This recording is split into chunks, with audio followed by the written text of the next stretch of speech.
Hi, my name is Mia. I'm a part of the Bandidos. I've been working on this project for a year with Danielle, and we're going to show you a little bit more about our worlds. Yeah.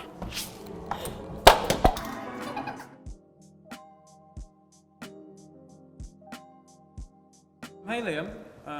Alright. Could you maybe yeah, okay. Hello. Hello. Hi. Could you maybe start just by introducing your world? Right, yeah, this is, Meat World it's called, isn't it? Yeah. Yeah, the best of all the worlds that are in here. This is where all the dragons live, all the pigeons that go into the dragons live, and all the meat people live. And all the musical stuff happens, you know what I mean? But you wanted everything to happen in like this stadium. Oh yeah, all my bits are in like the stadium, that, because like, you know, the whole thing of Anfield and like Goodison, you know, big football stadiums and that. And so I just thought, you know, have people play music in the stadium, because music's a big thing as well, innit? Yeah, You know but what I also mean? for you, because you play lots of music as well. I know, yeah, being in like bands and that, and being able to play all the few instruments and such. I remember when you were telling me you wanted the dragons to be like singing these songs. Oh yeah. The way I kind of interpreted it is I kind of gave them all their own little weird song. And I know it's not really in your vein of music, but I was wondering what you thought of that like translation. Oh, they were boss. They were so weird to see though. I'm not gonna lie, it was just weird. Just like the first time I heard it, I went in and I was just like, this is like weird, but I love it. You know what I mean? What you're singing.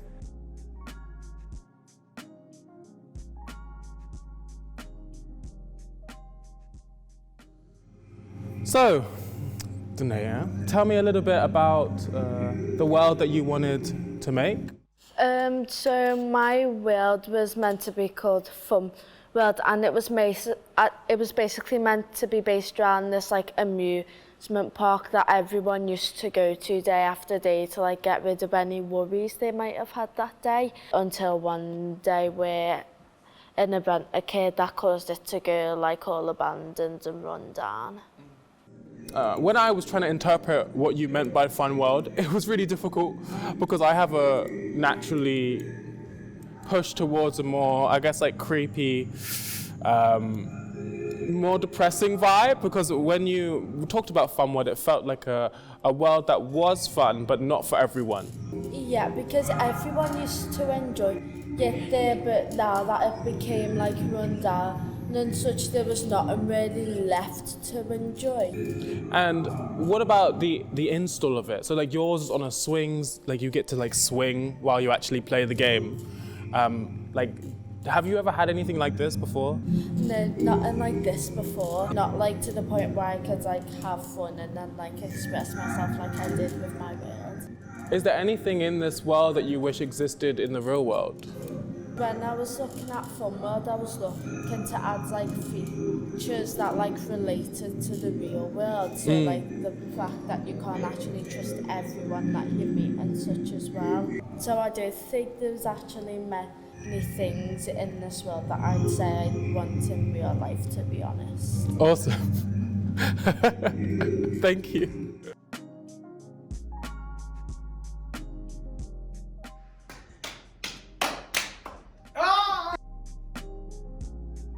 Hey, how you doing? Good. I'm going to ask you a little bit about your world.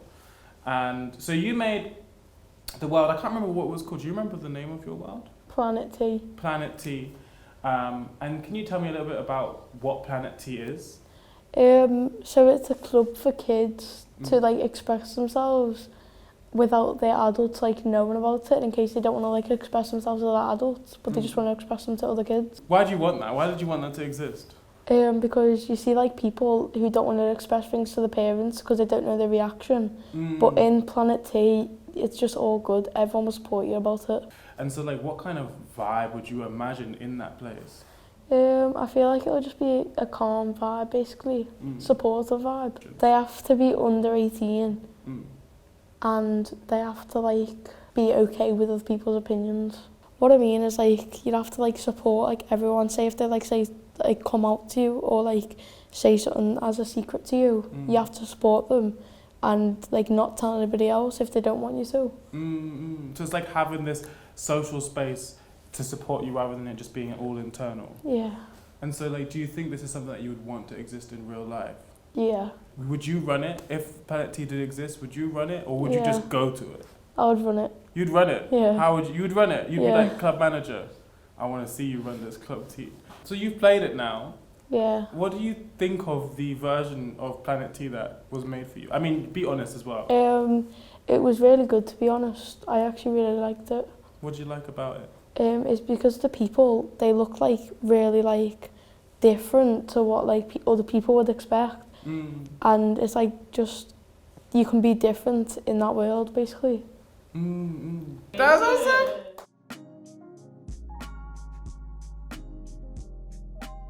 You've got princesses, Yeah, you've got do. temples, Boris Johnson, everything. Oh, it's a nightmare. It's my favourite bit though. I love it. So Corey, there were definitely a lot of inspirations in your work.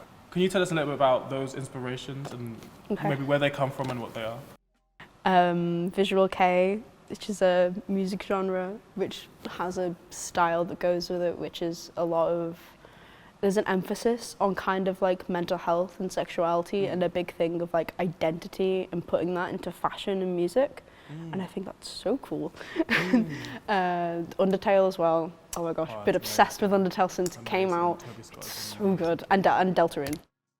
Because princesses are seen as something that's very gendered, but I thought taking something that people seem to so heavily gender and something that's so tied towards like gender roles with girls being little princesses and stuff, and then making it so androgynous, I thought it would just be really cool.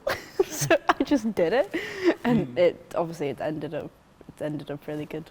If you play the games, not just my game but everyone else's, it all feels like you're in kind of a dream, because there's kind of like a suspension of reality when you go in. You kind of go, anything can happen. So it's like a mix between like your reality as well as like your dream at the same moment.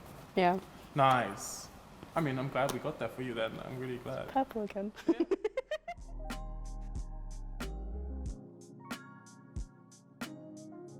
3, 2, 1, and... Hi, my name is Tia. I'm going to be asking Danielle some questions. How did you interpret our words into the game? It was really difficult actually, because I was really nervous. I kept having this image of, like, for example, I kept having this image that I would show you everything and you would look at me and be like, that's not what I wanted. And so I think for a long time I just thought about what you said, and I reread and listened and looked over all the pictures and images you drew. And then I realized that like I just had to kind of go for it, because whatever I did, I would have a bit of me and a bit of you in it anyway. I think what I did is I usually started from the characters that you drew and gave and the descriptions from that, and then I extrapolated a lot more from that. So like the tone of the places, the kind of movement that would be there, I extrapolated it all from that main character script that you had first given me. What's your favourite games? Okay, so my favourite game that comes to memory right now is Telltale's The Walking Dead, as we were speaking before, the one on the 360, the older one. I love it. I think it's just one of the best stories. It's the first time I played a video game and felt really bad. And Resident Evil 4. Okay, that's one of my favourites. A bit controversial, but I really like Resident Evil 5. I actually love that game. Yes. So I played it really recently. I love Sheva so much. Like, literally, she's my favourite. I don't know why she's not been in more games. Like, that's the one thing I say about Resident Evil. Oh, I love that we both love Resident Evil. Yeah, it's my favourite. And you? What are your favourite games? My favourite game is Lollipop Chainsaw. I love it so much. The cast is like so star-studded as well, and like is it really good though? it's really good. It's like hack and slash type thing. Ta-da!